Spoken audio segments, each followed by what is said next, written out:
بسم اللہ الرحمن الرحیم۔ السلام علیکم ورحمۃ اللہ وبرکاتہ۔ سورۃ الرحمن آیت 1 سے لے کر 27 تک 27 تک میں پڑھوں گا اس کا ترجمہ اور آپ غور سے سنیے۔ بسم اللہ الرحمن الرحیم۔ اللہ کے نام سے شروع کرتا ہوں جو بہت رحم کرنے والا نہایت مہربان ہے۔ رحمان، اسی نے قرآن سکھایا، اسی نے انسان کو پیدا کیا، اسے بولنا سکھایا۔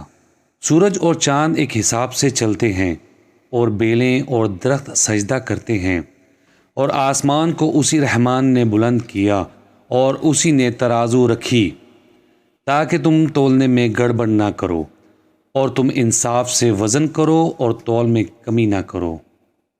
اور اسی نے زمین کو مخلوق کے لیے بچھایا، اس میں لذیذ پھل اور کھجور کے درخت ہیں جن کی شگوفے غلافوں میں لپٹے ہوتے ہیں، اور بھوسے والے دانے اناج اور خوشبودار پھول ہیں۔ پھر اے جن و انس، تم دونوں اپنے رب کی کون کون سی نعمتوں کو جھٹلاؤ گے؟ اس نے انسان کو ٹھیکرے جیسی کھنکتی مٹی سے پیدا کیا، اور اس نے جن کو آگ کے شعلے سے پیدا کیا۔ پھر تم دونوں اپنے رب کی کون کون سی نعمتوں کو جھٹلاؤ گے؟ وہی دونوں مشرقوں اور دونوں مغربوں کا رب ہے۔ پھر تم دونوں اپنے رب کی کون کون سی نعمتوں کو جھٹلاؤ گے؟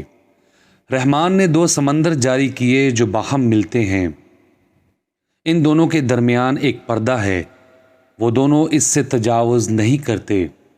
پھر تم دونوں اپنے رب کی کون کون سی نعمتوں کو جھٹلاؤ گے؟ ان دونوں سمندروں سے موتی اور مرجان مونگے نکلتے ہیں۔ پھر تم دونوں اپنے رب کی کون کون سی نعمتوں کو جھٹلاؤ گے؟ اور اسی کے ہیں چلنے والے جہاز اور کشتیاں جو سمندر میں پہاڑوں کی طرح اونچے اٹھے ہوئے ہیں۔ پھر تم دونوں اپنے رب کی کون کون سی نعمتوں کو جھٹلاؤ گے؟ ہر چیز جو زمین پر ہے فنا ہونے والی ہے، اور آپ کے رب ذوالجلال والاکرام کا چہرہ باقی رہے گا۔ صدق اللہ العظیم۔